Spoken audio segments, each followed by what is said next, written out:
Ratusan pesepeda dari berbagai daerah di Indonesia tumpah ruah di kota Makassar.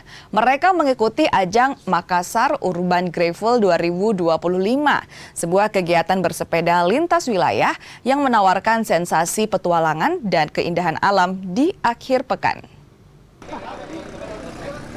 Mengusung konsep fun ride sekaligus challenge, para peserta diajak menjelajah 3 kabupaten sekaligus, Makassar, Goa, dan Takalar, dengan total jarak 100 km.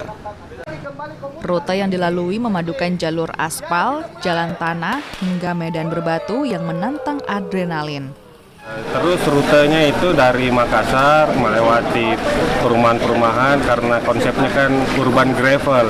Kita melewati rumah-rumah warga, jalan-jalan kampung, jalan-jalan gravel.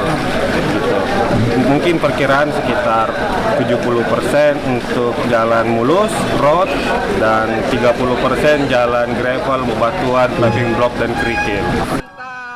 Selain bersepeda, kegiatan ini juga menjadi ajang silaturahmi komunitas pesepeda sekaligus memperkenalkan potensi wisata dan kuliner khas Sulawesi Selatan. Di setiap pemberhentian, peserta disuguhkan hidangan lokal seperti jalang kote, pisang epek, dan es palu butung. Event ini diikuti oleh hampir 100 peserta dari berbagai komunitas dan daerah, termasuk Makassar, Maros, Goa, dan lain-lain. Ada Jakarta 2. Mungkin dari Balikpapan, dari Kalimantan juga ada. Dengan semangat kebersamaan dan gaya hidup sehat, Makassar Urban Gravel 2025 menjadi wadah bagi pencinta sepeda untuk menjelajah, berinteraksi, dan menikmati akhir pekan dengan cara yang berbeda.